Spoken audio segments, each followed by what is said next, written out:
They mocked Amara Johnson's stutter in the hallways of Westlake Middle School, Jake Williams with his cruel imitations, Mrs. Kent with her thinly veiled contempt.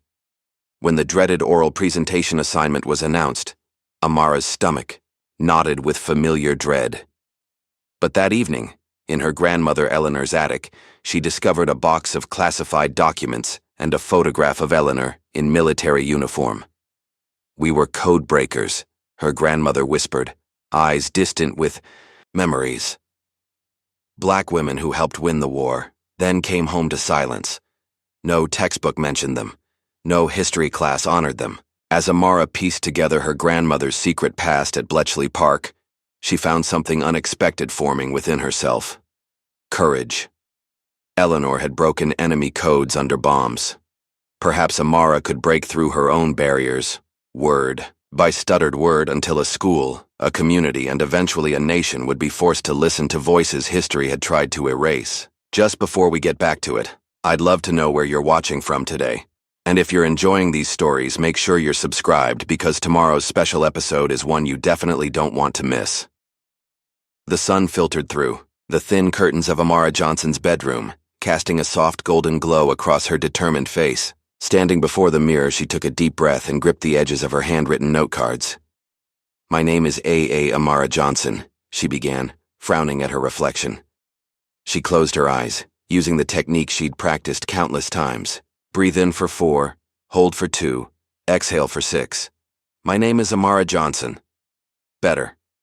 Still not perfect, but better. At 12 years old, Amara had been battling her stutter for as long as she could remember. Most days, she managed to hide it by speaking as little as possible. But the upcoming presentation in Mrs. Kent's English class had her stomach tied in knots. "You're up early, sunshine," came a warm voice from her doorway. Amara's grandmother, Eleanor Johnson, stood watching her with knowing eyes that seemed to hold secrets deeper than the ocean. Though in her 80s, Eleanor carried herself with the posture of someone who had never been allowed to slouch, even for a moment. "Just practicing, Grandma," Amara said, quickly tucking her note cards into her pocket. Eleanor crossed the room, with measured steps, and placed her hands on Amara's shoulders. "Words are just codes, Amara. And every code can be broken with the right key." Amara looked up at her grandmother's face, weathered by time but still radiating quiet strength. "I don't think it's that so simple. Nothing worth doing ever is," Eleanor replied, smoothing Amara's carefully braided hair. "But remember this, they can only silence you if you let them." Before Amara could ask what she meant, her mother called from downstairs. "Amara, buses. Coming in 10 minutes." The yellow school bus lumbered down Maple Street like a reluctant beast. Amara climbed aboard, keeping her eyes fixed on the gray rubber floor as she made her way down the aisle. The bus was already half full with students from her middle school, their conversations forming a chaotic symphony of pre-teen drama and laughter. She slid into an empty seat near the back, immediately pulling out her history textbook as a shield. 3 stops later, Jake Williams boarded with his usual swagger. Tall for 13, with sandy blonde hair and a smile that teachers seemed to find charming, Jake was the unofficial king of the 7th grade. His father was on the school board, his mother headed the PTA, and Jake himself had never faced a consequence he couldn't charm his way out of. "Hey guys," Jake announced loudly, settling into the seat across from Amara. "You know what I did this weekend?" Laughter erupted around him as he launched into a mocking impression of Amara's stutter. She kept her eyes fixed on her book, pretending not to hear, though each exaggerated stammer felt like a needle piercing her skin. "Dude, that's so her." A girl named Brooke giggled, glancing over her shoulder at Amara. "I bet she can't even say her own name," Jake continued, encouraged by his audience. Amara turned to look out the window, watching the familiar streets of their small town blur past. She'd learned long ago that reacting only made it worse, so she disappeared into herself, as she'd become expert at doing. By the time the bus reached Westlake Middle School, Amara had mentally rehearsed her entrance to Mrs. Kent's English class 20 times, head down, quick walk to her seat in the back corner, no eye contact. The less attention she drew, the better. Mrs. Kent's classroom was arranged in neat rows, with motivational posters covering nearly every inch of wall space. "Speak up," declared one in bold letters. "Your voice matters," insisted another. Amara found them cruelly ironic. "Good morning, everyone," Mrs. Kent greeted the class with her practiced smile. In her mid-40s with immaculately styled blonde hair and designer clothes, Mrs. Kent was considered one of the school's best teachers. Parents requested her class. Students competed for her attention. Awards lined her desk like trophies.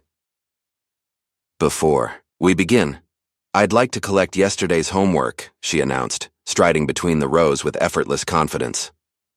When she reached Amara's desk, the girl held up her neatly completed assignment. "I finished the—" "Yes, thank you, Amara," Mrs. Kent cut in smoothly, taking the paper before Amara could finish her sentence. She moved on quickly, leaving Amara with her words hanging unfinished in the air. This was how it always went. Mrs. Kent never openly mocked Amara's stutter like Jake and the others did. Instead, she employed a subtler approach, finishing Amara's sentences, calling on her less frequently, suggesting written alternatives to oral participation, all done with a smile that never quite reached her eyes. "Now, class, I have an exciting announcement," Mrs. Kent said, returning to the front of the room. "Our next major project will be an oral presentation on unsung heroes of World War II. A collective groan rippled through the classroom. Now, Mrs. Kent chided gently. "This is your opportunity to dig deeper than your textbooks. I want you to find the stories that history forgot, the brave men and women whose contributions changed the course of the war, but who may not have received proper recognition." Amara's stomach clenched. Oral presentation. The two most terrifying words in school vocabulary. "Each of you will have exactly 5 minutes to present your hero to the class," Mrs. Kent continued. "You'll need visuals, primary sources if possible, and a compelling narrative. This will count for 30% of your final grade." As Mrs. Kent handed out the project guidelines, Amara's mind raced. Maybe she could get out of it somehow. Maybe her mother would write a note. Maybe... "And Amara," Mrs. Kent's voice broke through her panic. "Perhaps you'd prefer to submit a written report instead, given your difficulties with public speaking." The classroom fell silent. Every eye turned toward Amara, whose cheeks burned with humiliation. I can do the presentation," she managed to say, though her heart hammered against her ribs. Mrs. Kent's smile tightened slightly. "Well, if you change your mind, just let me know." The bell couldn't ring soon enough.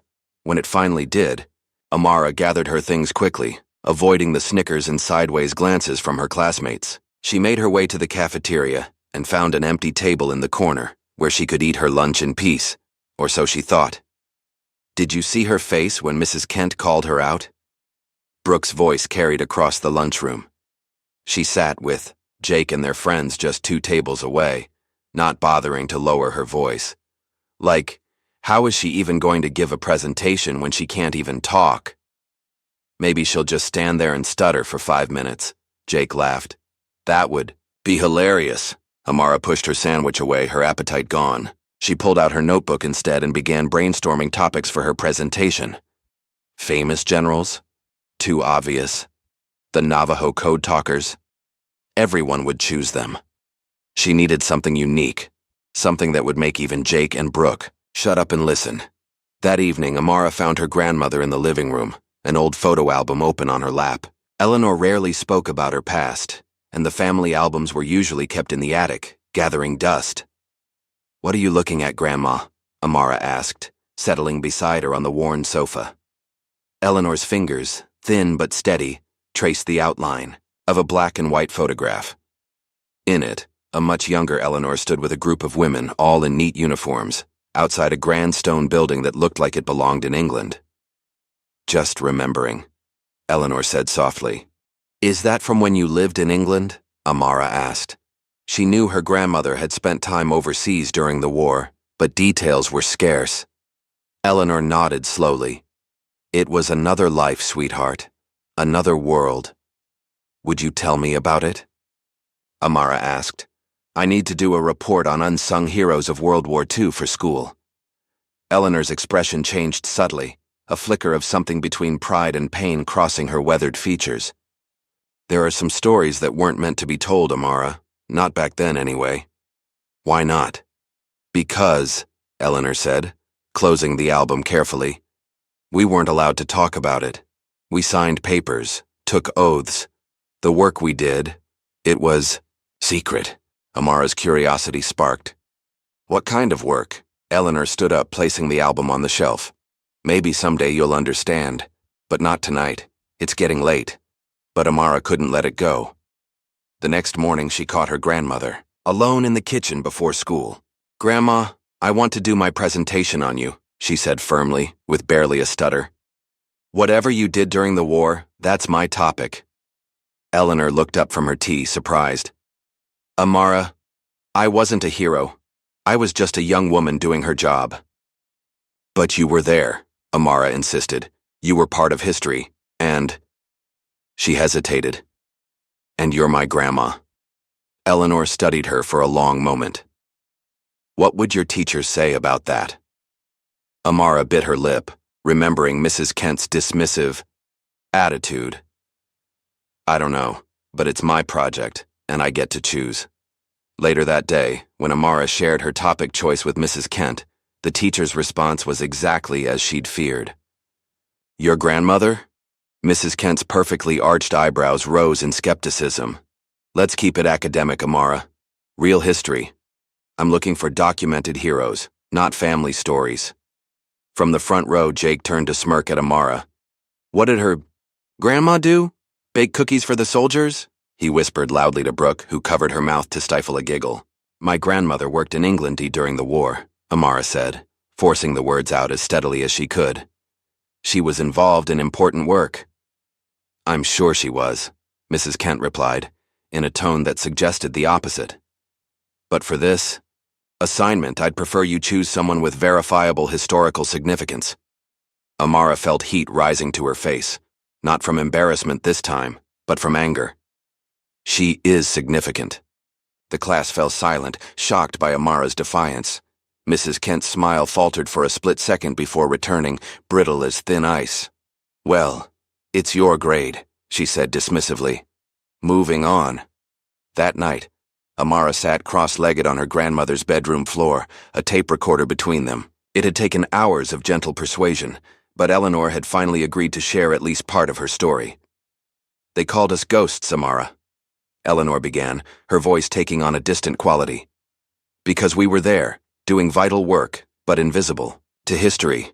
We saved lives without firing a gun." "What kind of work did you do?" Amara asked, leaning forward. Eleanor closed her eyes, as if seeing it all again behind her eyelids. "I was a codebreaker, one of several black women recruited for a special unit. We were sent to Bletchley Park in England, though at the time, no one knew what really happened there." "You broke Nazi codes?" Amara's eyes widened in disbelief. "We did," Eleanor nodded. "Day and night we worked on intercepted German messages. Numbers, letters, patterns. The men who ran the place didn't think we'd be smart enough at first. Being both black and women, well, they underestimated us twice. Over." Amara pressed record on the small device, determined to capture every word. This was history. Her history. And Mrs. Kent would have to acknowledge it. The next evening, Amara sat at her desk surrounded by pages of notes from her interview with Eleanor. The more her grandmother had spoken, the more animated she'd become, as if reliving a time when she'd been vital, necessary, alive in ways that transcended the limitations placed upon her. "We weren't supposed to be there at all," Eleanor had explained. Black women weren't being recruited for much of anything in those days, let alone secret intelligence work. But there was this officer, Captain Harrington, who'd seen some of us working as telephone operators at Fort Meade. He noticed how fast we could route calls, how we'd developed our own shorthand system. He wondered if we might be good with codes. Amara had written it all down, sketching maps of England based on Eleanor's descriptions, carefully noting the names of the other women in her unit: Ruth, Pearlie, Daisy, Wilma, and May, women who'd been brilliant mathematicians, linguists, and puzzle solvers in a time when they weren't even allowed to eat in the same restaurants as white people back home. Now, she was transforming these stories into a presentation board. In the center, she'd placed the photograph of her grandmother's unit outside Bletchley Park. Around it, she arranged her notes in chronological order, creating a timeline of Eleanor's service. "You need to understand, Amara," Eleanor had said. "What we did saved lives, real lives. When we decoded German transmissions about U-boat locations, Allied ships could change course. When we figured out their attack plans, our troops could prepare. But nobody knew it was us. Nobody was allowed to know." As Amara worked, she felt a strange connection forming, not just to her grandmother, but to history itself. These women had changed the course of the war from behind the scenes, their contributions buried under layers of secrecy and prejudice. And now, decades later, Amara would give them a voice. The following day, Amara brought some of her preliminary research to show Mrs. Kent after class. She'd hoped the teacher might change her mind once she saw the evidence, the photograph, the names, the dates that aligned perfectly with documented events of the war. "Mrs. Kent, I wanted to show you what I've found about my grandmother's service," Amara said, approaching the teacher's desk after the other students had filed out. Mrs. Kent barely glanced at the materials. "Amara, I'm concerned that you're pursuing this topic despite my recommendation. Oral history is notoriously unreliable, especially when it comes to family stories. People tend to embellish." "But I have proof," Amara insisted, pushing the photograph forward. "This is my grandmother at Bletchley Park. These women were codebreakers." Mrs. Kent picked up the photo with 2 fingers, as if it might contaminate her. "This is just a picture of some women in uniform. It proves nothing about what they actually..." She set it down dismissively. "Amara, I'm trying to help you. If you want to get a good grade, you need to choose a topic with legitimate historical sources." "This is legitimate," Amara said, her voice rising slightly. Her stutter receded as indignation took its place. "Just because it's not in our textbook doesn't mean it didn't happen." The classroom fell silent. Through the open door, a few lingering. Students turned to watch, including Jake, who had stopped to tie his shoe. Mrs. Kent's smile vanished entirely. "I think you're exaggerating for attention, Amara, and I don't appreciate being contradicted in my own classroom." From the doorway, Jake snickered. "Ooh, busted." Mrs. Kent glanced up. "That's enough, Jake. Go to your next class." But the damage was done. Amara gathered her materials with trembling hands, shame and anger warring inside her. As she headed for the door, she heard whispers from the hallway. Word would spread. By lunch, everyone would know that weird, stuttering Amara Johnson had been shut down by Mrs. Kent. Yet something had shifted inside her. For the first time, Amara felt certain that she was right and an authority figure was wrong. The feeling was both terrifying and exhilarating. At lunch, Amara sat alone as usual, pushing her food around her tray without eating. She was so lost, in thought that she didn't notice someone approaching until a lunch tray clattered onto the table across from her. "Is this seat taken?" asked a quiet voice. Amara looked up to find Emily Taylor standing there. With her straight brown hair and oversized glasses, Emily wasn't part of Jake's popular crowd, but she wasn't an outcast either. She existed in that middle ground of middle school, neither bullied nor bullying, just moving through the days unnoticed. No, Amara replied, surprised. Emily sat down and opened her milk carton. "I heard what you said to Mrs. Kent, about your grandmother being a codebreaker." Amara tensed, waiting for the mockery. "And?"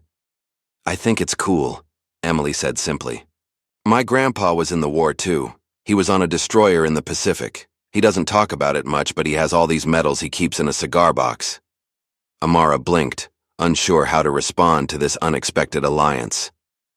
"Mrs. Kent thinks I'm making it up." Emily shrugged. "Adults think they know everything, but they don't." A tiny smile tugged at Amara's lips. "No, they don't." "Want to work on it together? The presentation?" Emily asked, as if suggesting something completely ordinary. "My grandpa might have some books that could help. He's really into war history." For a moment, Amara couldn't speak, and not because of her stutter. She'd grown so accustomed to isolation that friendship felt like a foreign language.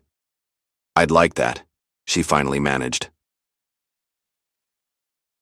That afternoon, Emily walked home with Amara, chattering about her grandfather's war stories and how he still wrote letters to his old Navy buddies. As they turned onto Amara's street, Emily pointed to a man watching them from a porch 2 houses down. That's Mr. Peterson. He served in Vietnam, I think. Mom says he keeps to himself because of something called PTSD. Amara nodded. She'd seen Mr. Peterson before, with his stoic expression and military straight posture. He reminded her a little of Eleanor. When they reached Amara's house, Eleanor was waiting on the front steps, a large metal box beside her. Age had bent her back, but not her spirit. She still held herself with dignity that bordered on defiance. "Grandma, this is Emily," Amara said. "She's helping me with my presentation." Eleanor studied Emily with sharp eyes that missed nothing. "Nice to meet you, young lady. Any friend of Amara's is welcome here." "It's nice to meet you too, Mrs. Johnson," Emily replied. "Amara told me you were a codebreaker during World War II. That's really amazing." A shadow of something, pride, regret, crossed Eleanor's face. "It was a long time ago." "But important," Amara insisted. "And that's why I want to tell your story." Eleanor gestured to the box beside her. "Then maybe this will help." She ran her hand over its dented lid. "This box cost me my voice, Amara. Now it may help you find yours." The girls exchanged curious glances as Eleanor unlocked the box with a small key she kept on a chain around her neck.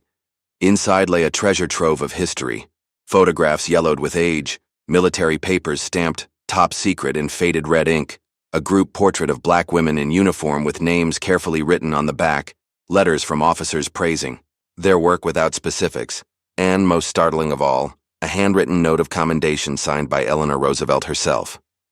"The First Lady knew about you?" Emily gasped, carefully lifting the fragile paper. Eleanor nodded. "She visited Bletchley once, insisted on meeting all the women working there, including us. The men in charge weren't happy about it, but who's going to say no to the president's wife?" Amara picked up one of the photos, her grandmother standing next to a complex machine with dials and rotors. "What's this?" "That's an Enigma machine," Eleanor explained. "The Germans used it to encode their messages. Our job was to figure out the settings they were using each day, so we could decode their transmissions." Emily studied the machine with fascination. "How did it work?" "It substituted letters. Pressing A might produce G, for example.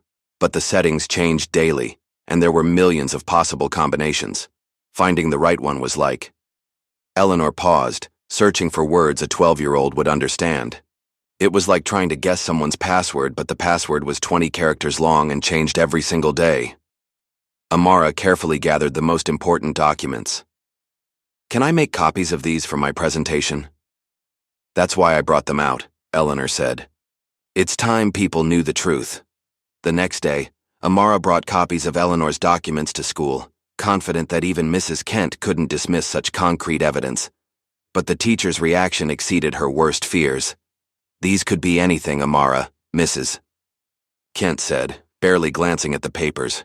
"Anyone can create official-looking documents these days. Without legitimate sources, books, historical journals, recognized archives, I cannot allow you to present this material as fact." "But they are real," Amara protested, her stutter momentarily forgotten in her indignation. "I'm sorry, but I need legitimate sources," Mrs. Kent repeated firmly. "Unless you can provide verification from a recognized historical authority, you'll need to choose another topic. Perhaps something from our textbook." The classroom had gone. Silent, everyone watching the confrontation with varying degrees of interest and discomfort. Jake, predictably, was enjoying the show, while Emily looked on with sympathy from her seat. "But," Amara began. "I've made my decision," Mrs. Kent cut her off. "Class, please open your textbooks to page 127. Defeated, Amara slumped in her seat. She'd been so sure the documents would convince Mrs. Kent, so certain that truth would win out. Now, she felt foolish for believing that evidence mattered when prejudice had already made up its mind. After class, she fled to the girls' bathroom, locking herself in a stall as tears finally broke free. She pressed her forehead against the cool metal door, shoulders shaking with silent sobs. "Why won't they believe me?" she asked Eleanor that night, curled up on her grandmother's bed like she used to do as a little girl. Eleanor stroked Amara's hair gently. "Because you come from a line of women they were taught not to see." "That's not fair," Amara whispered. No, Eleanor agreed. It's not. But fairness has never been part of the equation, child. The question is, what are you going to do about it? Amara looked up at her grandmother, seeing not the elderly woman with arthritis and reading glasses, but the young codebreaker who had helped win a war in secret. I'm going to make them see. Eleanor smiled, a rare, full smile that transformed her face. That's my girl. Eleanor Johnson's living room was transformed into a training ground. The coffee table had been pushed aside, replaced by a makeshift podium, a stack of old encyclopedias atop a TV tray. Amara stood before it, shoulders squared as her grandmother circled her with the critical eye of a drill sergeant. Again, Eleanor commanded, her voice firm but kind. From the beginning. Amara took a deep breath, applying the technique Eleanor had taught her. Inhale for 4 seconds, hold for 2, exhale for 6.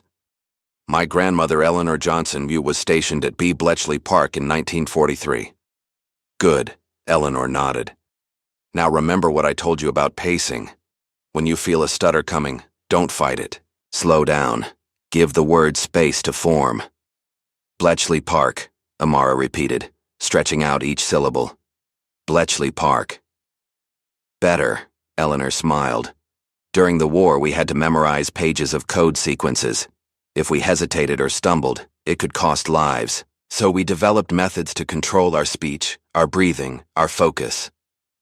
For the past week, grandmother and granddaughter had established this evening ritual, an hour of speech exercises before dinner, followed by research and preparation for the presentation. Though Amara's stutter didn't vanish, it became more manageable, less intrusive.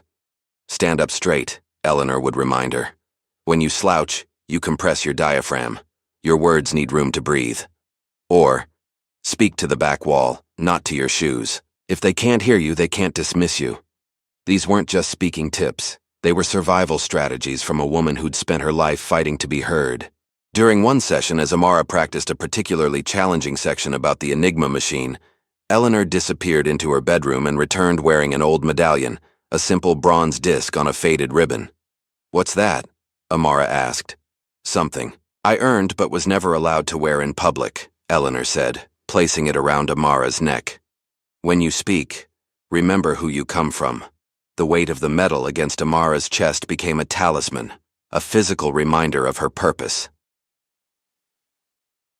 At TI school, Emily had become Amara's steadfast ally. While other students whispered and giggled about Amara's made-up grandma story, Emily spent her lunch hours in the library, hunting for corroborating evidence. I found something, she announced one afternoon, sliding into the seat across from Amara and opening her laptop. There's an article about women codebreakers at Bletchley Park. Amara leaned forward eagerly, but her hope dimmed as she scanned the text. It only mentions white women. Keep reading, Emily urged. Near the bottom of the article was a single paragraph. Recent declassified documents suggest several American women of color may have been recruited for specialized intelligence work at Bletchley, though their contributions remain largely undocumented. It's not much, Emily admitted, but it's something. Proof that your grandmother's story is possible. Amara saved the article to her flash drive. It wasn't the definitive evidence she needed, but it was a start, a thread she could follow. That weekend, Eleanor surprised the girls with an unexpected announcement at breakfast. Get your coats, she said, setting down her teacup with unusual energy. We're taking a trip. 3 hours later, they stood before the Mosaic Museum of Black History in the neighboring city. It wasn't large, just a converted Victorian house, with a modest sign, but to Amara it represented hope. My friend Ruth volunteers here, Eleanor explained as they climbed the steps. She's expecting us. Inside, displays chronicled the often overlooked contributions of Black Americans throughout history. Inventors, scientists, artists, soldiers. In a small room at the back, dedicated to military service, they found what they were looking for. A glass case containing photographs and artifacts from Black servicewomen. And in the corner, a small plaque about the ghost unit of female codebreakers. Amara pressed her fingertips against the glass, reading the brief description beneath a grainy photograph of women in uniform. The names were listed in small type, among them Eleanor Johnson. It's real, she whispered, turning to her grandmother with wide eyes. It's here, in a museum. Eleanor nodded, her expression complex, pride mingled with old pain. Ruth made sure of that. She's been fighting for recognition longer than you've been alive. An elderly black woman appeared in the doorway, leaning on a cane but standing tall. Eleanor Johnson, she said, her voice warm with recognition. Still causing trouble, I see. Ruth, Eleanor replied with a smile. Still preserving the truth. The women embraced like sisters long separated, while Amara and Emily watched in awe, living history before their eyes. These must be the girls you told me about, Ruth said, turning to them. The ones who want to tell our story. Amara nodded, suddenly shy in the presence of this woman who shared her grandmother's secret past. Well then, Ruth said, reaching into her pocket and producing a small key. Let me show you something that's not on display. She led them to a storage room filled with archived materials, boxes of documents, photographs, oral histories recorded, on tapes and CDs. From a locked cabinet, she removed a folder marked Classified, 1945. These were declassified just last year, Ruth explained, carefully spreading the contents on a table. Personnel records, commendations, mission reports with the sensitive details still redacted. Amara and Emily leaned forward, eyes widening as they absorbed the treasure trove before them. Here was the validation they needed. Official government, documents acknowledging the work of Eleanor, Ruth, and their colleagues. May I take pictures? Amara asked, her voice barely above a whisper. For my presentation? Ruth nodded. That's why I'm showing you. It's time people knew. Armed with this new evidence, Amara returned to school on Monday with renewed determination. She stayed after class to show Mrs. Kent the photographs of the museum display and the declassified documents. The teacher's reaction was unexpected. This material is inappropriate for school, Mrs. Kent declared, her voice cold. It's too political. Political? Amara repeated, confused. It's history. History is political, Mrs. Kent replied. And I won't have you using my classroom to push an agenda. Before Amara could protest further, Mrs. Kent turned to her computer and pulled up the class presentation schedule. I've reviewed your slides and removed them from the server.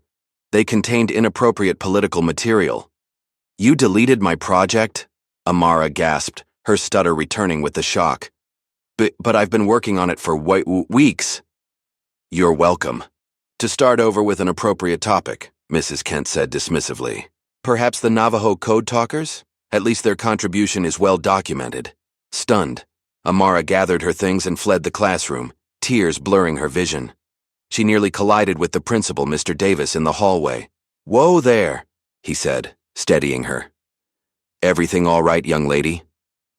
Before she could stop herself, Amara blurted out the whole story. Eleanor's secret work, the museum evidence, Mrs. Kent's deletion of her project. Mr. Davis listened with a neutral expression. That revealed nothing of his thoughts. When she finished, he sighed deeply. That's quite a situation, Amara. Why don't you come to my office tomorrow with your grandmother? We'll sort this out. The principal's office was intimidating even under normal circumstances, all dark wood and serious portraits of former administrators. Eleanor sat ramrod straight in the visitor's chair, her cane resting against her knee, while Amara perched nervously beside her. Mr. Davis steepled his fingers, looking uncomfortable.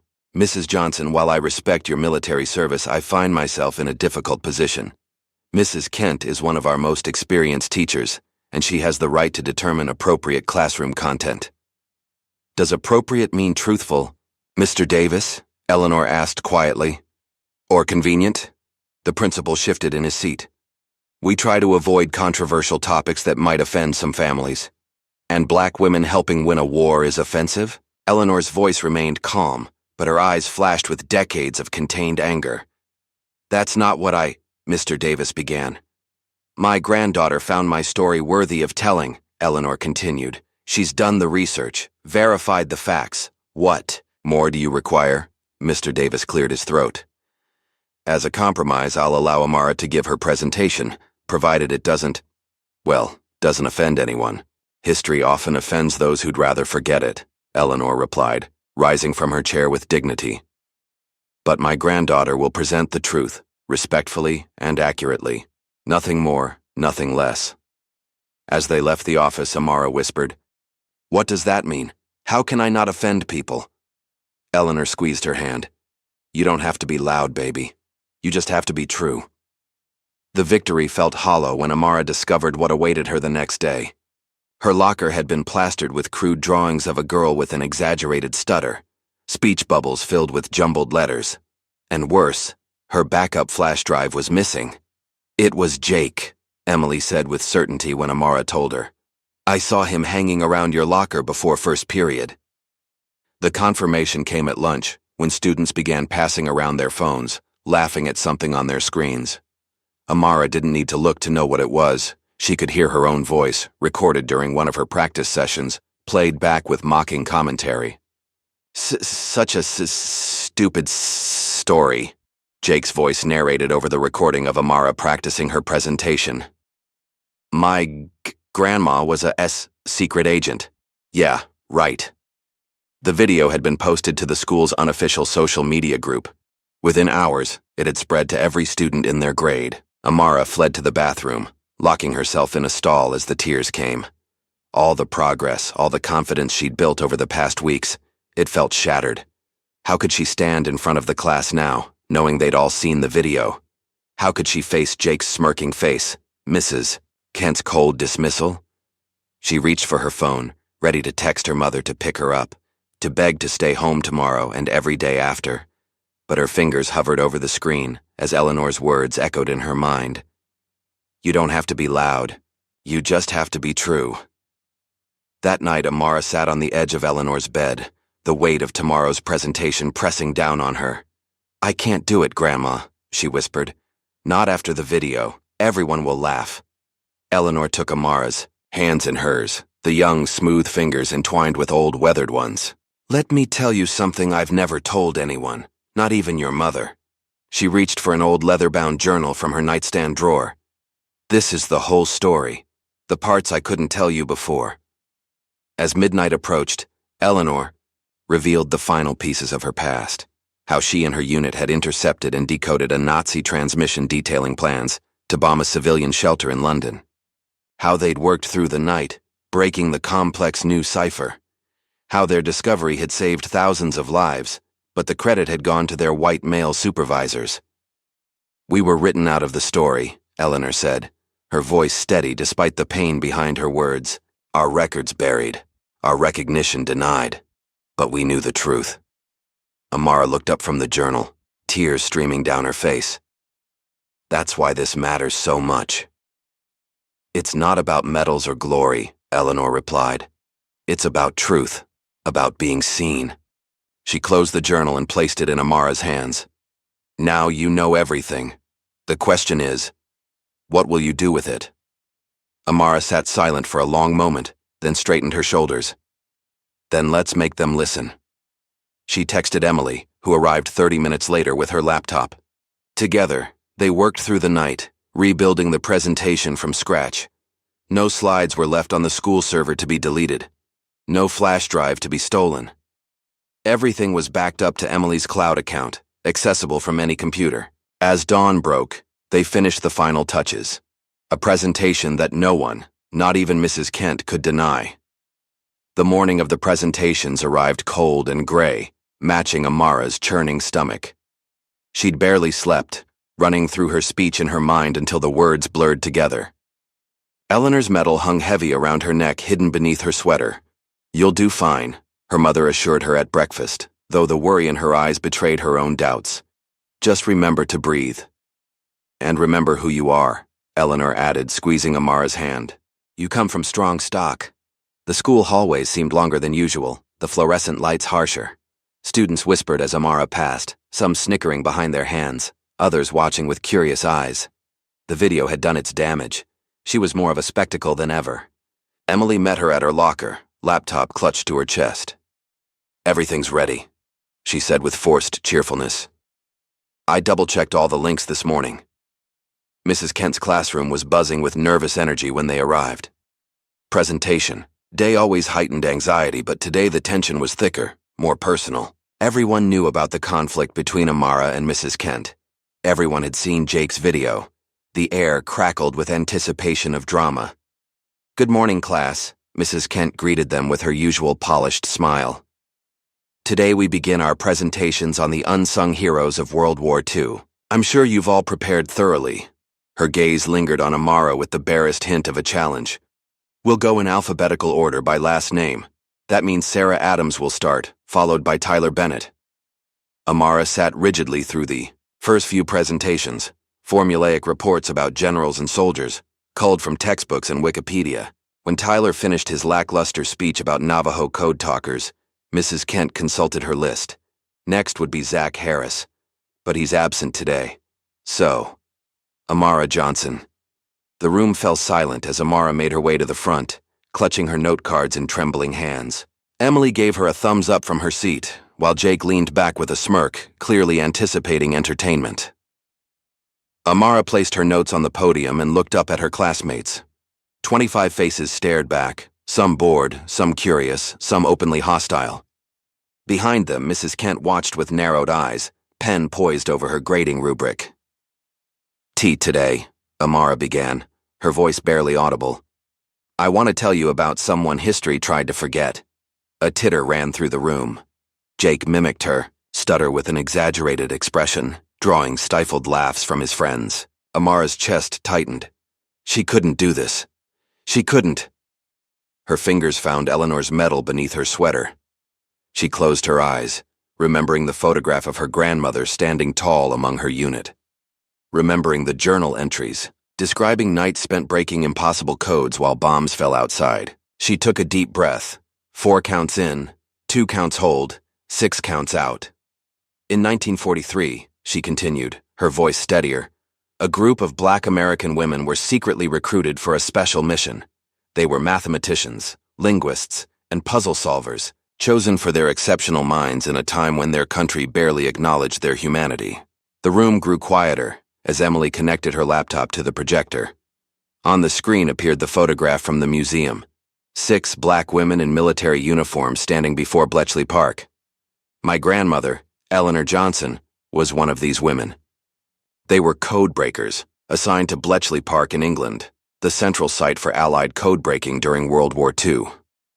As Amara continued, something unexpected happened. Her stutter, though still present, began to recede. Not completely, certain. Words still caught in her throat. But she found a rhythm, a flow that carried her forward. She wasn't speaking to impress Mrs. Kent or silence Jake. She was speaking for Eleanor, for Ruth, for history itself. These women worked in secret, forbidden from telling anyone about their role. Their contributions were classified, their achievements attributed to others. But make no mistake, Amara's voice grew stronger. They helped win the war. She walked them through Eleanor's journey, from recruitment to training to the tense nights deciphering enemy communications. She showed the declassified documents, the museum exhibits, the commendation letter. With each piece of evidence, the mood in the classroom shifted. Even Jake's smirk faded as the weight of history settled over the room. In October of 1944, Amara said, "My grandmother's unit intercepted and decoded a message revealing Nazi plans to bomb a civilian shelter in London. Their work saved thousands of lives, but when the records were written, their names were omitted, their faces erased." Mrs. Kent shifted uncomfortably in her seat. "Amara, I think that's enough." "I'm not finished," Amara replied, with a quiet firmness that surprised even herself. "I still have 2 minutes according to the guidelines." A murmur rippled through the class. No one challenged Mrs. Kent like that. No one. These women, Amara continued, her gaze sweeping across the room, returned home to a country that still made them sit at the back of the bus. They couldn't talk about what they'd done, couldn't put it on resumes, couldn't claim their place in history. She flipped to her final note card. "We call them unsung heroes because we chose not to hear their songs, but that doesn't mean they were silent. It means we weren't listening." As Amara prepared to conclude, the classroom door opened quietly. A few students glanced over, then did double takes. Whispers erupted as Eleanor Johnson entered, leaning on her cane but radiating quiet dignity. She wore a simple dress, but pinned to her chest were medals that had been hidden in drawers for decades. The room fell absolutely silent. Mrs. Kent half rose from her chair. "Excuse me, this is a closed classroom?" "Please continue, Amara." The principal's voice came from behind Eleanor. Mr. Davis had followed her in and now stood by the door, arms crossed. "I'd like to hear the conclusion of this presentation." Amara's eyes locked with her grandmother's. In that moment, something passed between them. Strength, courage, a shared defiance that transcended generations. "My grandmother and her fellow codebreakers weren't just fighting Nazis," Amara said, her voice clear and strong. They were fighting for a future where their grandchildren could speak their names with pride, where history would finally make room for their truth. She walked to Eleanor's side and took her hand. "This is Eleanor Johnson. She helped save thousands of lives. She broke enemy codes by day while bombs fell by night. She was a warrior without a weapon, a hero without a headline." Eleanor stepped forward, her eyes bright with unshed tears. She reached into her purse and withdrew a folded piece of paper, yellowed with age, its official seal still visible. "We were codebreakers," Eleanor said, her voice soft, but carrying to every corner of the silent room. "We were warriors. And we were invisible." The silence held for 3 heartbeats. Then Emily began to clap. Slowly at first, then with growing enthusiasm. Others joined in, tentatively, then with conviction. Soon most of the class was on their feet, applauding not just Amara's presentation but the living history before them.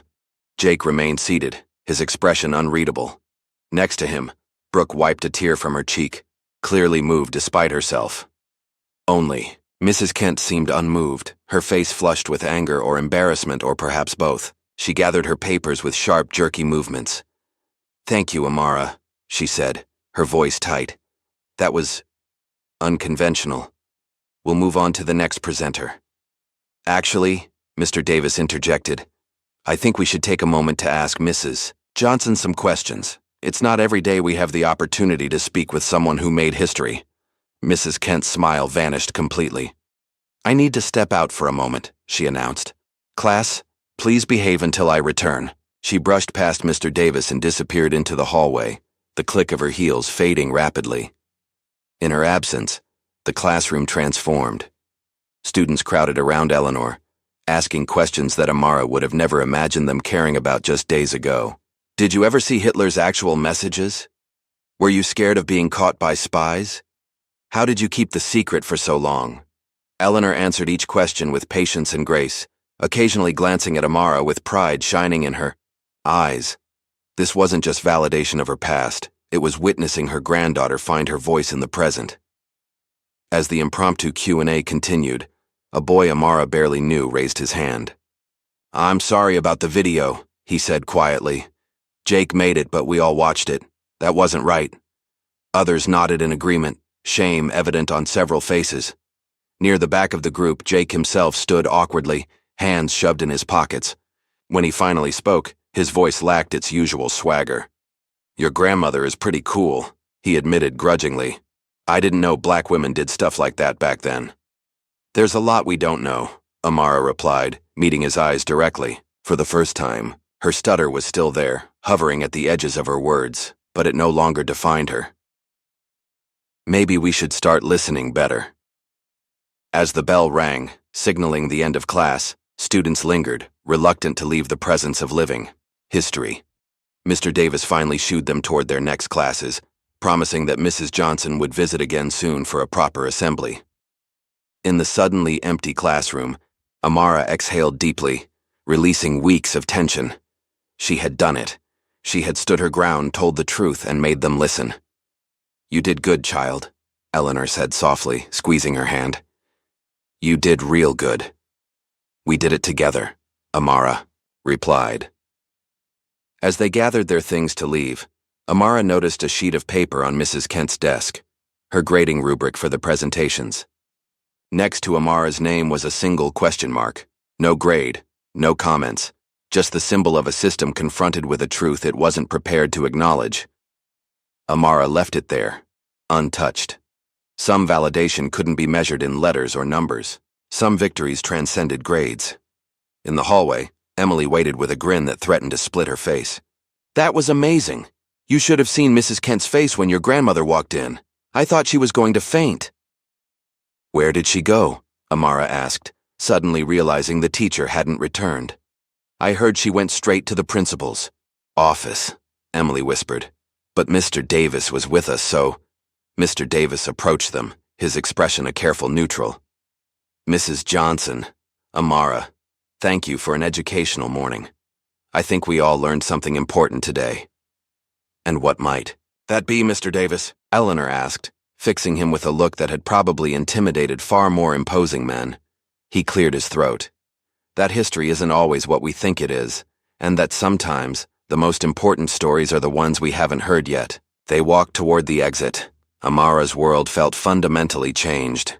Students who had never spoken to her before nodded in greeting. Teachers watched her pass with new respect in their eyes. Even Jake, when she passed him in the hallway, gave her a grudging nod of acknowledgement. But the most profound change was inside herself. The stutter that had defined her for so long now seemed like just one aspect of who she was. Not a limitation, but simply a part of her voice, a voice that she now knew could shake a room. Outside, her mother waited in the car, curiosity written across her face. "How did it go?" she asked as they approached.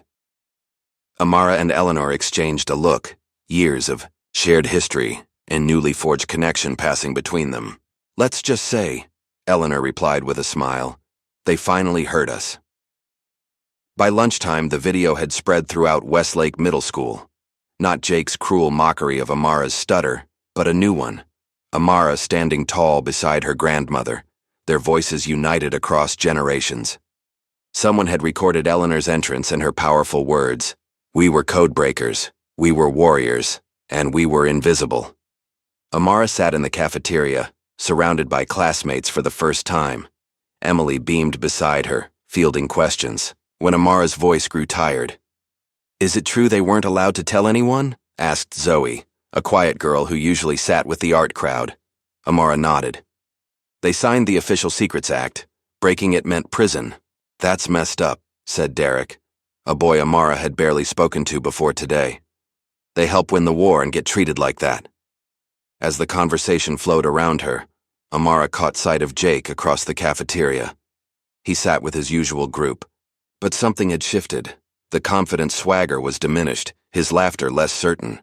Occasionally, his eyes drifted toward Amara's table with an expression she couldn't quite read. After school, Amara found Mr. Peterson waiting by the front gate. The Vietnam veteran who lived down the street had never acknowledged her before, but today he stood straight as a flagpole, offering a crisp salute as she approached. "Your grandmother," he said simply. "I'd like to thank her for her service." Before Amara could respond, her phone buzzed with a text from Emily. "OMG, your presentation is going viral. Local news just called my mom asking for an interview. The Johnson." Household phone began ringing that evening and hardly stopped. First came the call from Channel 7 News, requesting an interview with the heroic codebreaker and her brave granddaughter. Then the Black History Museum, asking if Eleanor would consider donating some of her memorabilia for a special exhibit. A popular history blog called, followed by the city newspaper. "This is getting out of hand," Denise Johnson said, hanging up after the fifth call. Amara's mother looked both proud and concerned as she watched Eleanor calmly sipping her tea, seemingly unfazed by the sudden attention. "Mom, maybe we should hold off on these interviews until things settle down." Eleanor set down her cup with deliberate care. "I've been settling down for 70 years, Denise. I'm 84 years old. How much longer should I wait to be heard?" The following morning, Amara was called to the principal's office before first period. Her stomach clenched as she made her way through the quiet hallways, remembering all too well their last meeting. To her surprise, Eleanor was already there, seated across from Mr. Davis, who looked like he hadn't slept well. "Amara, thank you for joining us," he said, gesturing to the empty chair beside her grandmother. "We need to discuss the situation that's developing." "What situation?" Amara asked, though she had her suspicions. Mr. Davis slid a tablet across the desk. On the screen was a local news website with the headline, "Hidden Hero, WWII Codebreaker. Finally recognized after middle school presentation. This has generated significant attention, Mr. Davis said, choosing his words carefully. While the school supports historical education, we need to be mindful of disruptions. Is history a disruption, Mr. Davis? Eleanor asked, her tone mild but her eyes sharp. The principal sighed. Mrs. Kent has filed a formal complaint. She claims you disrupted her class without permission, and that Amara's presentation created a divisive atmosphere. Divisive? Amara couldn't help herself. It's the truth. The truth is complicated, Amara, Mr. Davis replied, and the school board is very traditional. All I'm asking is that you both tread carefully. We don't want this turning into some kind of political statement. Eleanor rose slowly, leaning on her cane. Young man, I didn't choose to be political. Politics chose me the day I was born black in America. Now, if you'll excuse us, my granddaughter has classes to attend. As they left the office, Amara whispered, Are we in trouble? Eleanor smiled slightly. Trouble is just opportunity wearing work clothes. Throughout the day, Amara noticed the ripples spreading. Students from other grades stopped her in the hallway to ask about Eleanor. 2 teachers quietly told her they'd thought her presentation was courageous. The school librarian had set up a display about hidden figures in history, prominently featuring books about black contributions to the war effort. Not everyone was supportive. She overheard a group of 8th grade boys snickering about making up fake grandma stories for attention. And Mrs. Kent's classroom felt like enemy territory, the teacher calling on everyone but Amara, her pointed silence more punishing than any reprimand. After school, Amara found Emily waiting at her locker, practically vibrating with excitement. You won't believe this, Emily said, her voice hushed with awe. My dad knows someone at the university's history department, and they want to interview your grandmother for their oral history archive. And, she paused dramatically, my dad says he wants to help. He's been researching all day looking for official records to back up your grandmother's story. Amara felt a surge of gratitude. Emily's father had initially seemed skeptical about Eleanor's claims, but now he was becoming an ally. As they walked home, a car slowed beside them. Amara tensed until she recognized Mrs. Peterson, the Vietnam veteran's wife. Amara, dear, she called through the window. There's a letter for your grandmother, hand-delivered. She passed over an envelope with careful handwriting. At home, Eleanor opened the letter while Amara watched anxiously. It's from William Thompson, Eleanor said, her voice soft with surprise. He served on a destroyer in the Atlantic. Says he always suspected someone was feeding them intelligence about U-boat locations. She looked up, her eyes bright. He says thank you. That evening, as they sat watching the local news cover Eleanor's story, the phone rang again. Eleanor answered, then went very still. Ruth, she whispered, is it really you? Amara watched her grandmother's expression transform. Shock, then joy, then something deeper, like hunger. She spoke in rushed phrases, asking questions, falling silent to listen, occasionally wiping at her eyes. When she finally hung up, Eleanor turned to Amara with wonder. Ruth Morgan. She was in my unit at Bletchley. I thought she'd passed years ago, but she saw the news story. Her voice trembled. She's coming here, Amara. And she has documents. Papers I thought were destroyed after the war. The next day brought another shock. Jake was called to the principal's office during second period. By lunch, everyone knew why. His parents had seen the viral video of their son mocking Amara's stutter, and they were not pleased. Jake approached Amara's table hesitantly, his usual confidence nowhere to be seen. Emily stiffened protectively, but Amara gave her a reassuring nod. My parents want me to apologize, Jake said, the words coming out stiff and rehearsed. For the video and other stuff. It wasn't much of an apology, but Amara recognized what it cost him to make it publicly. Okay, she said simply. Jake stood awkwardly for a moment longer. Your grandmother really did all that code-breaking stuff? Amara nodded. That's pretty cool, he admitted, then walked away, shoulders slightly less hunched. Emily's support had grown beyond friendship into organized action. By the end of the week, she had created an online petition calling for Eleanor to be officially honored. during the school's upcoming Memorial Day assembly. Students were signing it, then sharing it with parents and relatives.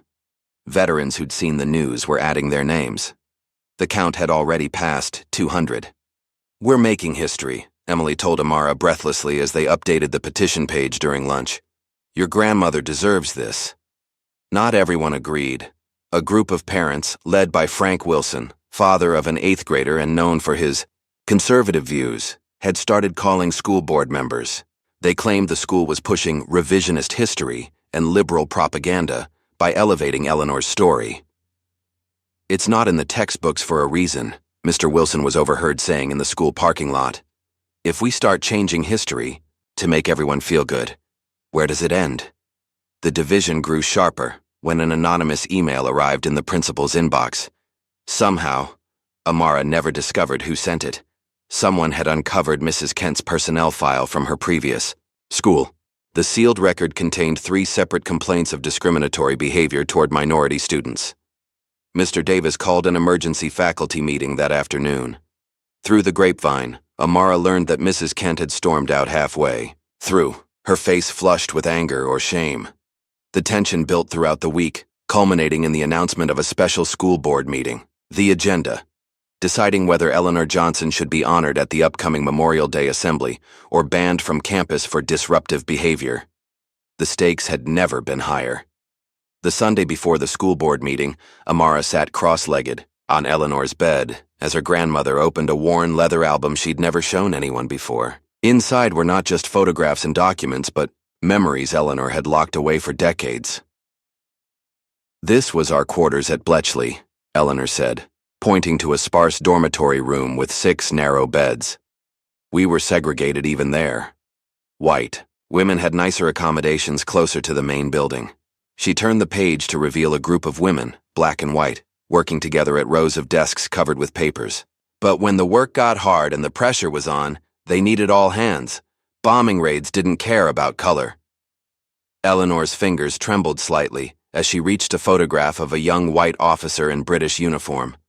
Handsome, with kind eyes and a serious expression. "Thomas Welling," she said softly. "Royal Navy Intelligence." "Who was he?" Amara asked, noting the care with which her grandmother touched the photo. Eleanor was quiet for a long moment. "Someone who saw me when others looked through me. He was assigned to coordinate between our unit and naval operations." Her voice grew distant. "We worked closely for months. Too closely, perhaps." Amara's eyes widened with understanding. "You loved him." "It was wartime," Eleanor said simply. "Everything feels more urgent when tomorrow isn't guaranteed." "What happened to him?" Eleanor closed the album. "He was reassigned suddenly near the war's end. No goodbye, no forwarding address. Just gone. I was told later he'd been sent on a classified mission. I never heard from him again." She looked at Amara with a sadness that seemed to reach across decades. "I never told your mother. How could I explain that her father might have been a white British officer who disappeared without a trace?" Amara sat in stunned silence, absorbing this revelation about her family history. Before she could ask more questions, the doorbell rang. Downstairs, a delivery man handed over a package with British postage stamps. Eleanor opened it with trembling hands to reveal a stack of official-looking documents, recently declassified. British intelligence records that Emily had somehow tracked down through an online history forum. Among the papers was a sealed envelope, yellowed with age, addressed to Eleanor in neat, masculine handwriting. "It's from Thomas," Eleanor whispered, her voice breaking, dated September 1945. She opened it slowly, as if afraid it might disintegrate at her touch. As she read, tears began rolling down her cheeks. "He was deployed on a covert operation," she said finally. "When he returned, he tried to find me. But I'd already been sent home. The letter was returned as undeliverable." She looked up at Amara. "He looked for me, child. He didn't just disappear." Before Amara could comfort her, the front door opened, and her mother's voice called out, "Mom! Amara! I'm home!" Denise Johnson wasn't supposed to return from her business trip until Tuesday, but here she was, striding into the living room with determination written across her features. At 42, she looked like an Eleanor from another time, strong, proud, but with a guardedness her mother lacked. "I saw the news," Denise said without preamble. "Why didn't you call me?" "You were working," Eleanor replied calmly. "And we handled it." Denise turned to Amara. "Are you okay? This sounds like it got out of hand." Amara nodded. "I'm okay, Mom. Better than okay." Denise's expression softened slightly. "I'm proud of you, baby. Standing up like that couldn't have been easy." "It wasn't," Amara admitted. "But Grandma helped." Denise's eyes moved to the open letter in Eleanor's hands. "What's that?" For a moment, Amara thought Eleanor might hide it away, maintaining the secret she'd kept for decades. Instead, she held it out. "Something I should have shown you long ago. It's about your father."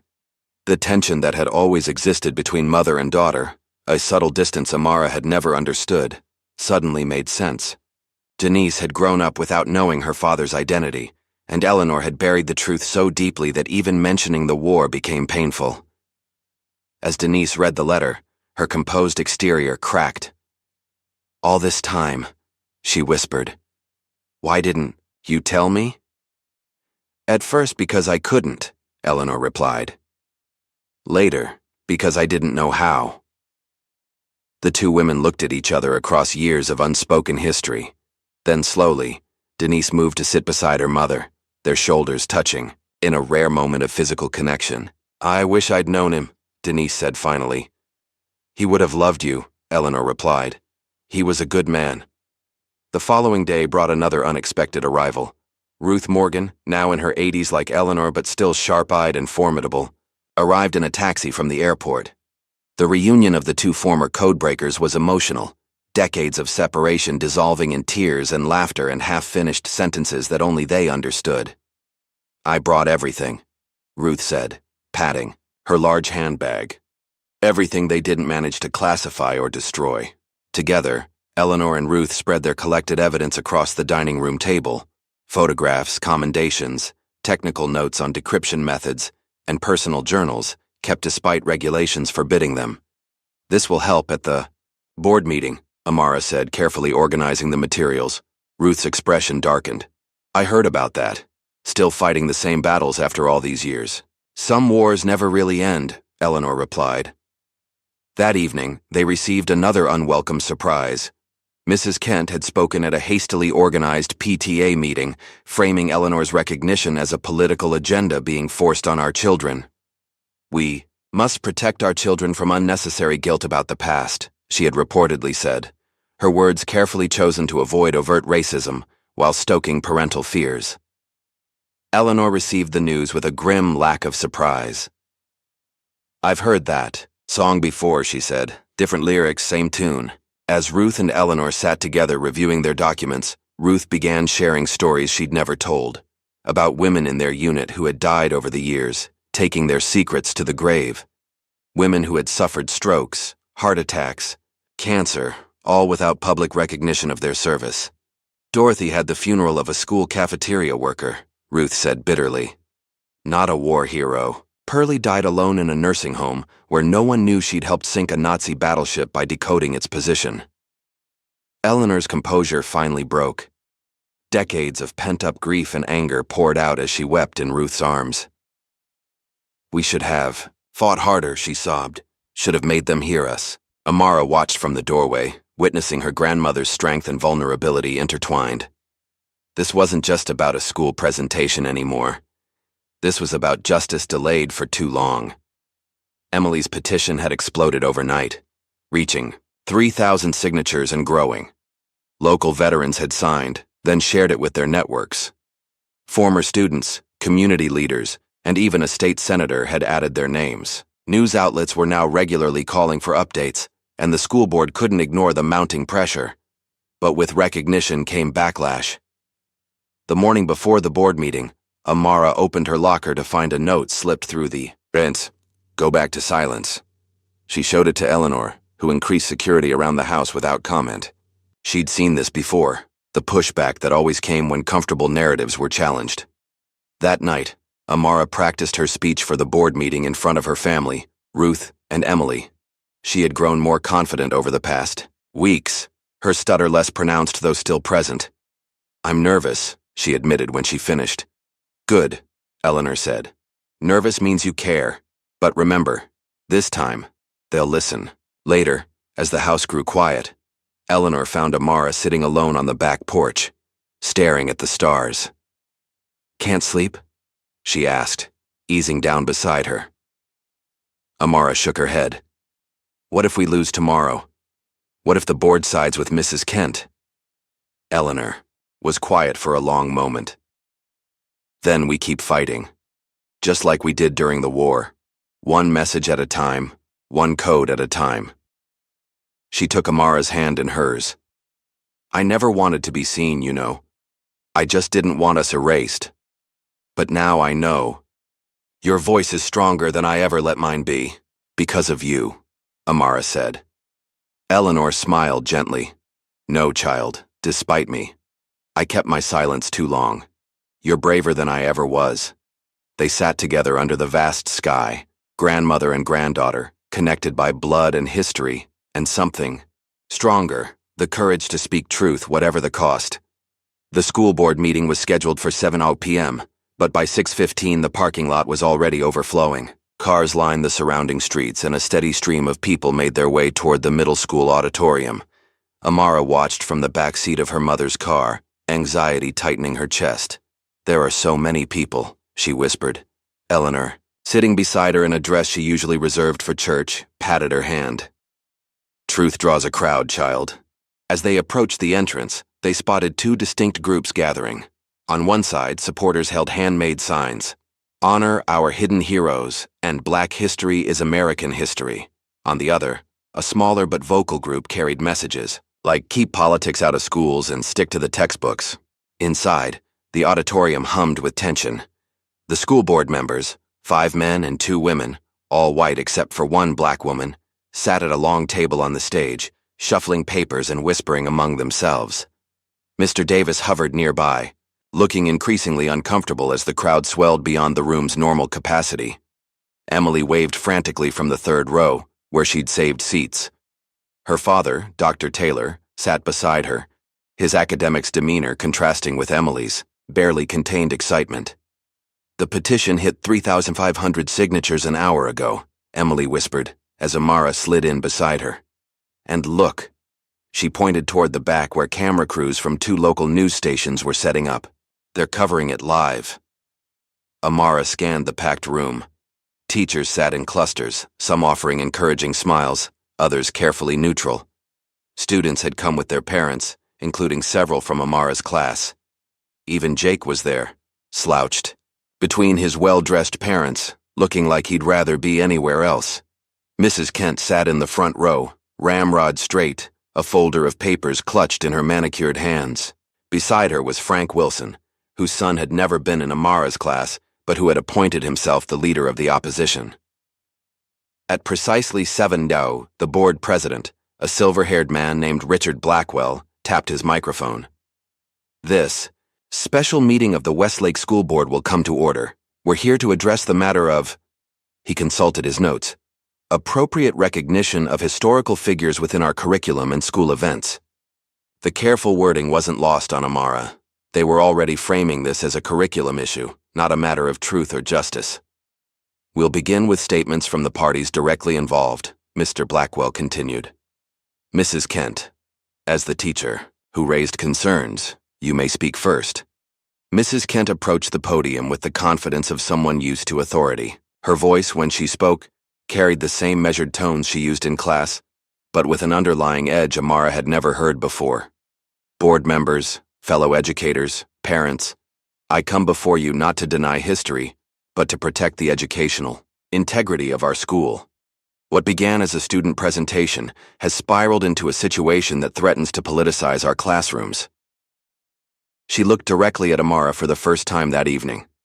While I appreciate Amara's enthusiasm for her family history, her presentation contained unverifiable claims and created a divisive atmosphere. When her grandmother entered my classroom without permission, disrupting a planned lesson, it crossed a line. Murmurs rippled through the crowd as Mrs. Kent continued. More concerning is what followed. My teaching methods questioned. My professional record invaded. My character attacked. All because I asked for academic verification. She placed her hands on the podium, leaning forward. If we allow family stories to replace verified historical sources, where does it end? If we permit outside adults to interrupt classes to make political statements, how do we maintain order? My job, my duty, is to ensure students learn established facts, not to promote individual agendas. As Mrs. Kent returned to her seat, Frank Wilson nodded vigorously, leading a smattering of applause from his supporters. Thank you, Mrs. Kent, Mr. Blackwell said. Now we'll hear from... Excuse me. Dr. Taylor stood unexpectedly, raising his hand. I'd like to speak next, if I may. The board president frowned at the interruption but nodded. Please state your name in relation to this matter. Dr. James Taylor. I'm a professor of American history at State University and the father of Emily Taylor, a student in Mrs. Kent's class. The room quieted instantly. Even Mrs. Kent looked surprised. Dr. Taylor approached the podium with a leather briefcase from which he withdrew several folders. Board members, I originally came tonight simply to support my daughter's friend. But as a historian, I cannot remain silent when history itself is being mischaracterized. He opened the first folder. What we're discussing isn't a matter of family. Stories versus established facts. It's about how we determine what constitutes historical truth and who gets to decide which voices are heard. With methodical precision, Dr. Taylor presented document after document, military records, declassified intelligence files, academic papers, and museum archives, all confirming the existence and contributions of black female codebreakers at Bletchley Park. These women's stories were absent from our textbooks, not because they didn't exist, but because their work was classified, their contributions minimized, and their experiences excluded from the dominant historical narrative. He looked directly at Mrs. Kent. Absence of evidence is not evidence of absence, especially when systematic forces have worked to erase certain histories. The silence in the room was absolute, as Dr. Taylor placed a final document on the projector. This is a recently declassified commendation citing the work of Eleanor Johnson and her unit in decoding German naval communications that saved Allied ships from attack. This isn't family lore. It's documented fact that deserves recognition. As Dr. Taylor returned to his seat, Ruth Morgan rose slowly from her place beside Eleanor. I'd like to speak next, she said, her voice soft but carrying. The board president, looking increasingly out of his depth, nodded. Please come forward. Ruth made her way to the podium with deliberate steps. Though her body showed her age, her voice was clear and unwavering. My name is Ruth Morgan. I served alongside Eleanor Johnson at Bletchley Park from 1943 to 1945. We were part of a specialized unit of black women mathematicians and linguists assigned to naval intelligence. She looked out at the sea of faces. For decades, we couldn't speak about what we did, couldn't put it on job applications, couldn't even tell our families. That silence was forced upon us, first by war security, then by a country that wasn't ready to acknowledge our contributions. Ruth paused, her gaze finding Mrs. Kent. Young lady, you questioned whether our service was verifiable. Tell me, how does one verify what was deliberately hidden? How do we prove our existence when our names were omitted from official histories? She reached into her pocket and withdrew a small, tarnished medal. This was given to me by a British commander after our unit decoded a message that saved a hospital ship. He told me to keep it hidden, that officially it never happened. I've carried it for 70 years, waiting for someone to believe it was real. The room was utterly still as Ruth continued. We didn't die in combat, but we died quietly, our contributions buried, our achievements attributed to others. Not today, though. Today, we are seen. As Ruth returned to her seat, the applause began, scattered at first, then swelling until it filled the auditorium. When the room finally quieted, Mr. Blackwell cleared his throat. We'll now hear from the student, Amara Johnson. Amara's legs felt leaden as she stood. Her prepared speech seemed inadequate after what she'd just witnessed. She made her way to the podium, feeling every eye upon her, hearing her pulse thundering in her ears. My name is Amara Johnson, she began, her stutter immediately threatening to overtake her. She paused, breathed deeply, and started again. My name is Amara Johnson, and my grandmother was a codebreaker during World War II. She looked out at the audience, at Emily's encouraging smile, at her mother's proud gaze, at Mrs. Kent's rigid posture, at Jake's unexpected attentiveness. When I started researching her story, I just wanted to pass a class assignment. I didn't expect to discover a missing piece of history. I didn't expect to find my voice. As she continued, something remarkable happened. Her stutter, though still present, became part of her rhythm rather than an obstacle. She spoke about discovery and silence, about recognition and erasure, about the cost of forgetting and the power of remembering. My stutter, she said, touching her throat briefly, is the sound of courage surviving history. Every time I speak despite it, I honor those who weren't allowed to speak at all. She gestured toward her grandmother. Eleanor Johnson and women. Like her broke enemy codes while living under codes of silence and separation at home. They served a country that didn't serve them equally. They saved lives that would never know their names. Amara looked directly at the school board. When we honor only the parts of history that make us comfortable, we dishonor truth itself. My grandmother deserves recognition, not because she's my grandmother, but because she helped save the world and was written out of the story. As Amara returned to her seat, the applause was thunderous. Even some who had come to support Mrs. Kent found themselves clapping, moved by the girl's sincere passion. The board president appeared about to call for a vote when the back doors of the auditorium swung open. A distinguished-looking man in his 90s entered, supported by a younger relative. His chest bore military decorations, and he moved with the deliberate dignity of one who had commanded respect throughout his life. That's Admiral Parker, someone whispered loudly. He served in both World War II and Korea. The admiral made his way slowly down the center aisle as conversations hushed around him. When he reached the front, he nodded respectfully to Eleanor and Ruth before turning to address the board. Richard, he said to the board president, apparently an old acquaintance. I wasn't planning to speak tonight, but when I heard what this meeting was about, I couldn't stay home. Mr. Blackwell looked both honored and flustered. Of course, Admiral. The floor is yours. The Admiral's voice was weathered but commanding. In the spring of 1944, I was a young lieutenant on the USS Lexington. We received intelligence about German U-boats in our path, intelligence so precise, so timely, that it could only have come from decoded enemy transmissions. He turned to face Eleanor and Ruth. I never knew who provided that intelligence, never knew whose work saved our ship and the 3,000 men aboard. Not until today. He straightened to his full height and saluted them. On behalf of those men, many, now gone, thank you for your service. The room erupted in emotion, applause, tears, exclamations. Mrs. Kent remained seated, her expression unreadable as the narrative she had fought so hard to control crumbled around her. When order was finally restored, the board president called for a vote. It was quick and decisive, 6-1 in favor of honoring Eleanor Johnson at the upcoming Memorial Day Assembly and installing a permanent plaque in the school's Hall of Honor.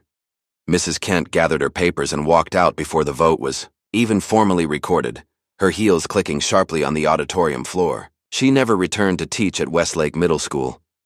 Outside, as cameras flashed and reporters sought interviews, Eleanor finally allowed herself to weep, not from sadness, but from the overwhelming relief of recognition after so many years of silence. After all this time, she whispered to Amara, I can finally be proud. As they made their way through the crowd, Amara felt a tap on her shoulder. She turned to find Jake standing there, hands shoved in his pockets, eyes focused somewhere, over her shoulder. That was pretty cool, he muttered. What you did? Amara studied him, remembering months of mockery, the cruel video, the laughter at her expense. But she also saw something new.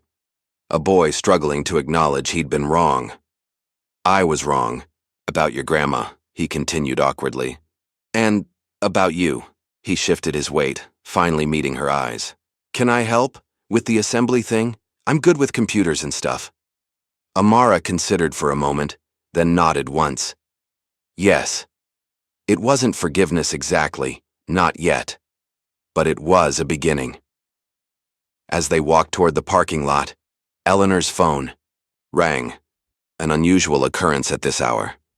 She answered, listened for a moment, then handed it to Amara with a stunned expression. "It's the Pentagon," she whispered. Memorial Day dawned clear and bright, as if nature itself approved of the recognition, long overdue. Westlake Middle School's annual assembly had always been a modest affair. A few patriotic songs, a reading of names from the local Veterans Memorial, punch and cookies afterward. This year was different. The gymnasium had been transformed. Red, white and blue bunting draped from the walls.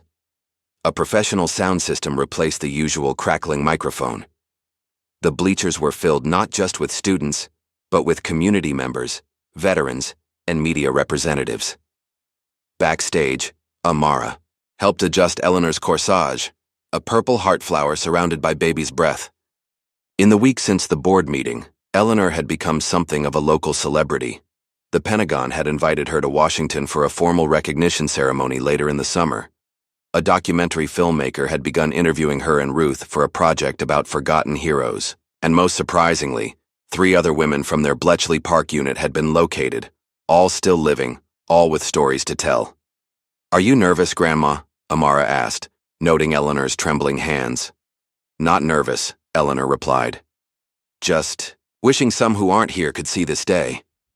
She was thinking of Thomas, Amara knew. They had discovered he had passed away in 1989, never knowing what became of the young woman he'd loved during wartime. But his family had been located, and his son, a man in his 70s who bore a striking resemblance to Eleanor's eyes and smile, would be meeting them in Washington. The principal, Mr. Davis, approached with a smile that seemed genuinely warm, for the first time. "Mrs. Johnson, we're ready for you now." Eleanor nodded, and Amara helped her to the wheelchair they'd insisted on for the long walk to the stage. The audience rose as one when they appeared, applause thundering through the gymnasium. At the podium, Mr. Davis welcomed everyone to a special Memorial Day assembly, where we not only remember those who fell in service, but also recognize those whose contributions went too long unacknowledged.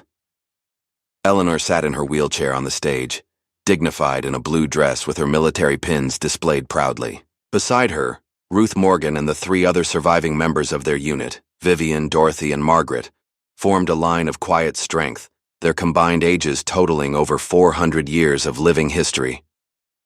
Amara stepped to the microphone, her voice steady and clear. "Today we honor Eleanor Johnson," she began, the stutter barely noticeable now. "Codebreaker, war hero, grandmother." She read the official citation, recently released from classified archives, for exceptional service in naval intelligence operations, resulting in the protection of Allied shipping and the successful interdiction of enemy naval activities in the Atlantic Theater, 1943-1945. The citation continued, detailing specific operations where Eleanor's unit had broken critical codes, saved ships, and contributed to battle strategies, all while facing segregation and prejudice both in England and upon their return home. As Amara finished reading, Mr. Davis unveiled a bronze plaque, "The Invisible Codebreakers," honoring Eleanor Johnson, Ruth Morgan, Vivian Cooper, Dorothy Wilson, Margaret Lawson, and all the African American women whose wartime service remained classified until 2024. The plaque would hang permanently in the school's main hallway, alongside memorials to local soldiers who had given their lives in various conflicts. Eleanor's eyes shone with unshed tears as she surveyed the audience. Some of the older veterans saluted her. Students who had once ignored or mocked Amara now watched with rapt attention. Emily beamed from the front row, sitting between her parents, her father nodding in professional approval at the historical accuracy of the ceremony. Even Jake's parents appeared moved, though Jake himself seemed most interested in the video equipment he was operating, documenting the event for the school's archives with unexpected dedication. After the ceremony, the school courtyard filled with people eager to meet the former codebreakers.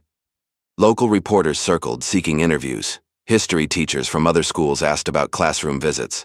Veterans shared their own stories of service.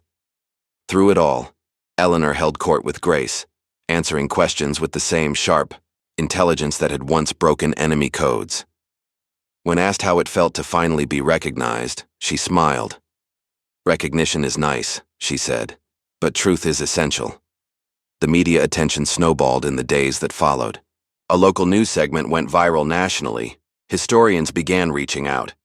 Then came the call from Oprah's production company, followed by documentary filmmakers seeking rights to their story. 2 weeks after the assembly, Eleanor and Amara flew to Washington, D.C., accompanied by Ruth and the other surviving codebreakers. At the Pentagon, in a ceremony attended by military leaders and politicians, they received formal recognition for their wartime service. "You cracked more than codes," a general told them during the ceremony. "You cracked silence itself." Later, that summer on a bright August morning, Mr. Peterson helped Amara hang a new display in the school's history wing, Hidden Figures of Westlake.